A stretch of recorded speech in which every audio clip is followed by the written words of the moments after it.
Welcome to Master the Book. My name is John Guydon, and this is what I learned from How to Win Friends and Influence People, the only book you need to lead you to success. First of all, this book was published in 1937. We definitely don't still use the same fancy words and phrases that were popular in the early 20th century, but the principles used to improve the way we deal with people on a daily basis hasn't changed much. There is a lot to cover in this book. If I could sum the whole thing up in 5 words, it would be, think about the other person. What you are about to learn will help you develop the skills to positively impact the attitudes and behaviors of other people. Basically, a superpower. Let's get started with 3 fundamental techniques in dealing with people. Number 1, if you want to gather honey, don't kick over the beehive. B.F. Skinner, the world-famous psychologist, proved in his experiments that an animal rewarded for good behavior will learn faster and retain what it learns more effectively than an animal punished for bad behavior. Later studies show that the same applies to humans.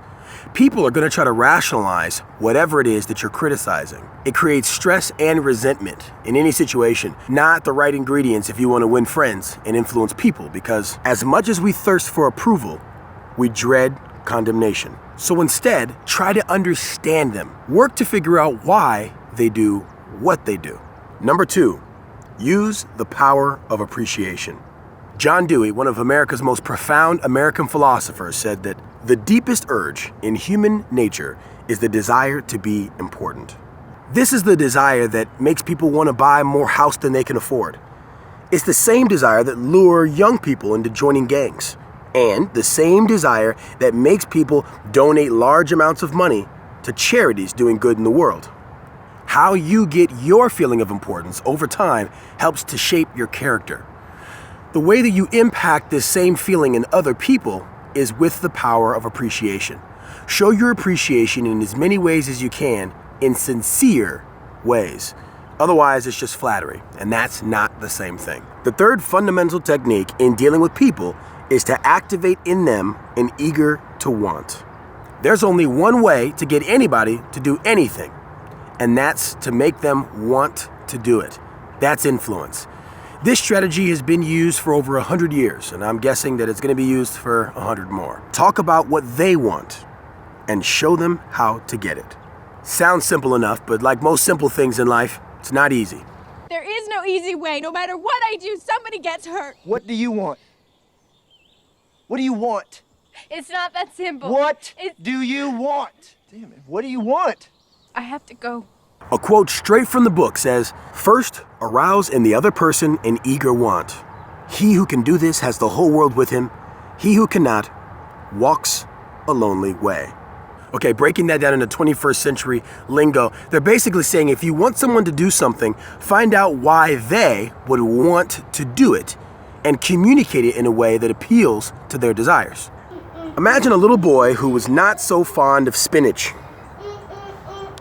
You could try and say things like, It's good for you. or try to force them like, Eat your spinach now. but it doesn't work that well on 3-year-olds. I like spinach.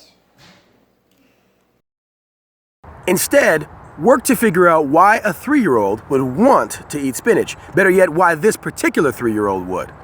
Let's try Popeye, the iconic sailor man from the early 1900s. He gets superhuman strength and stands up to big bullies simply by eating spinach. This character appeals to his desire to be big and strong and have the ability to protect his sisters. So just like that, this little 3-year-old boy found a reason to say, by making the spinach about what he wants instead of what they want, they were able to activate an eager want in him. Now, these fundamentals are great, but they won't do you much good if people don't like you. I'm not talking about superficial popularity here. We're talking about the genuine basis for building friendships. Here are 6 ways to make people like you. Number 1, show a genuine interest in others. A famous Roman poet gets credit for saying, "We are interested in others when they are interested in us." We are naturally most interested in, well, ourselves. In the early 1900s, they analyzed phone conversations to determine the most used word. The clear winner was the word I. It wasn't even close. But don't go feeling bad about yourself thinking you're all selfish. Well, you might be, but it's natural. Your brain is wired this way. And if you're thinking, well, how do I fix it? Don't. Because by the sheer fact of you knowing this information, your brain is already processing things differently. Now you'll start to be more aware of how you are thinking and talking about yourself versus others. Find something about other people that you can genuinely be interested in, and then find out more. Number 2, smile. Smiles are incredibly powerful. They give you a rush of feel-good endorphins that actually improve your mood. And smiles aren't just something you see, they can actually be heard as well. So I'm going to give you the version without the smile and then the version with the smile, and I reckon you should close your eyes and see if you can hear the difference. At Crazy Jack's, we've got great mobile phone deals for the whole family. Keep your eyes closed because now I'm going to smile. At Crazy Jack's, we've got great mobile phone deals for the whole family. So just by smiling, you get more warmth and friendliness in your voice, and that will help make a better connection with the listener. Make sure you smile. And if you don't feel like smiling, here's a little trick to get you in the mood. Simply whistle your favorite song or a happy tune. To realize the true power of a smile, it has to be real. Not like this guy. Look at him. Look at him. Smile is extra fake, just like that fake blood on the axe. Look at it. Is that nail polish?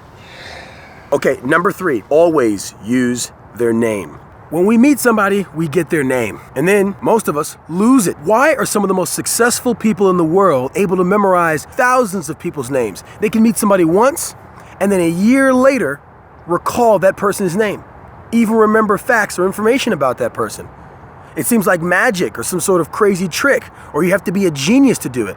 That's not true. We just have excuses. What's your name again? I just told you like 30 seconds ago. Sorry, I'm just not good at it. You don't remember names well because you haven't developed a system to help you do it better. The tips that are in this book seem to line up with the tips that I use to remember names better. Associate people you meet with things familiar to you. It could be a place, a color, or another person, like someone famous with the same name. If it's a more difficult name, ask them to repeat it. I didn't quite catch your name. Can you say it again? If it's really unusual to you, ask them to spell it. Saying your name is really important to me. Would you mind spelling it? Once you know how to properly pronounce the name, use it at least 3 times in casual conversation. Bob, can you hold on a second, Bob? I gotta take this. Thanks, Bob. Hey, girl! And finally, when you can, write down the name, recall the picture you painted for them, Got it. then rip up the paper.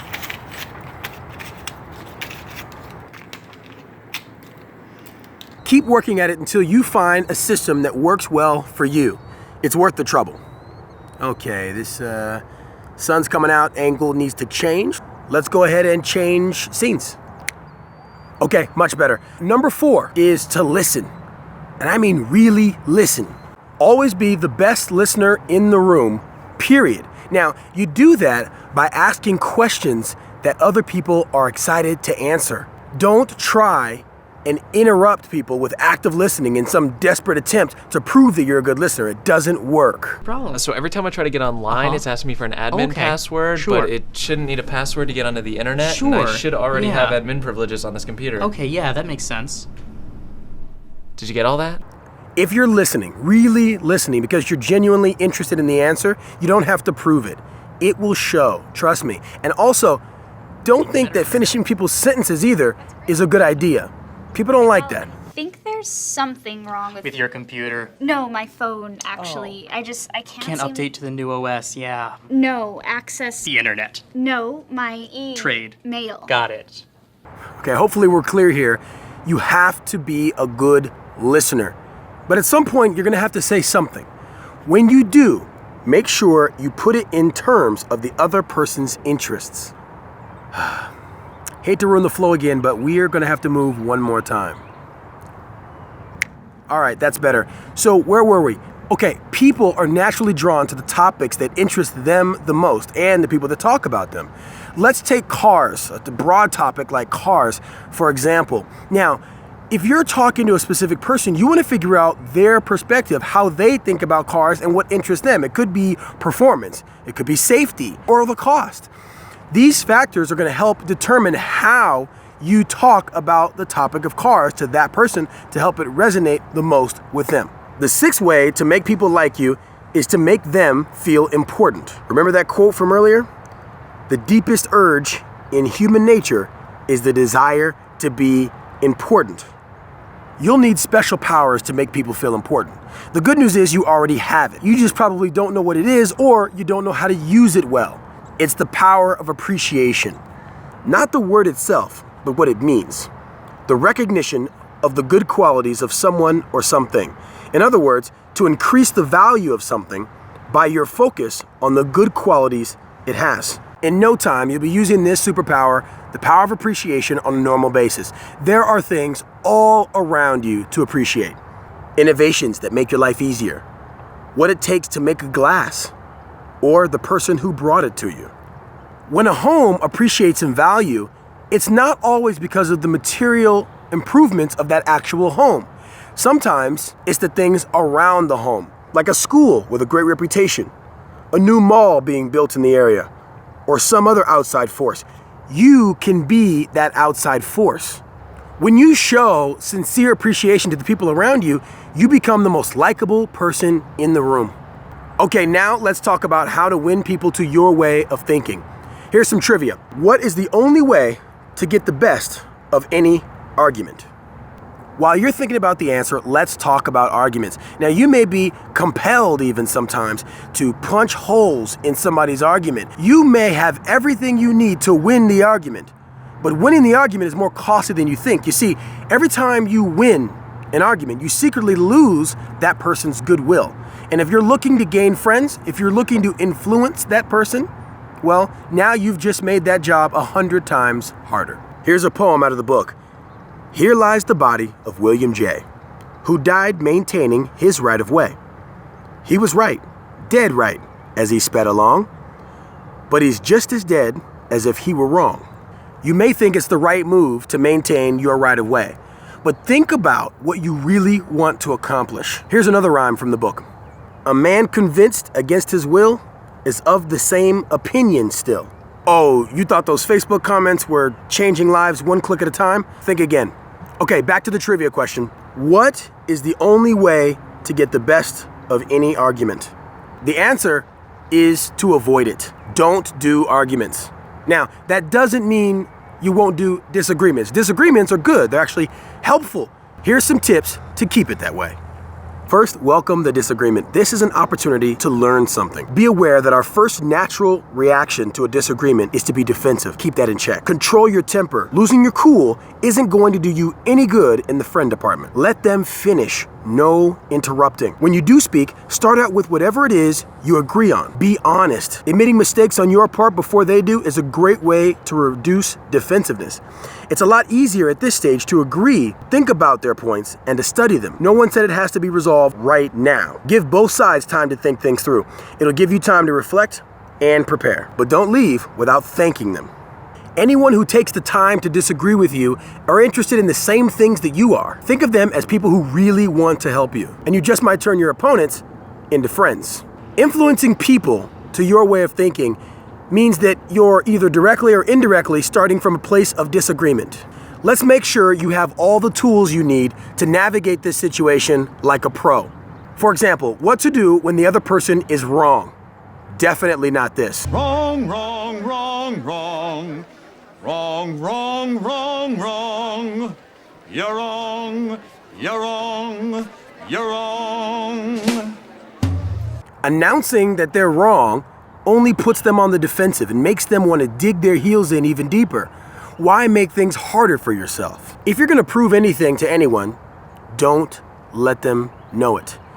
This is really old advice. Alexander Pope once said, "Men must be taught as if you taught them not, and things unknown proposed as things forgot." If a person says something that you disagree with, try using a statement like, I see this a bit differently, but I've been wrong before. Let's examine the facts. You will never get in trouble using this approach.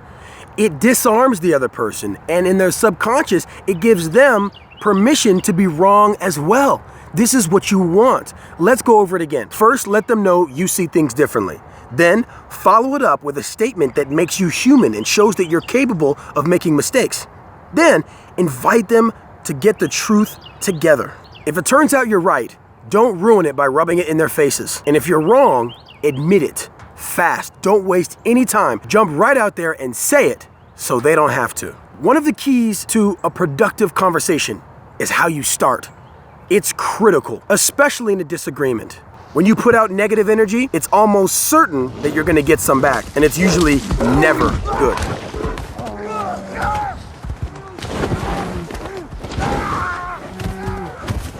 So stay positive, please.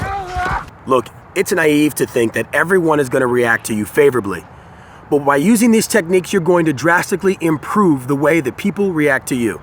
You will win more friends and you will influence more people. Remember those 5 words.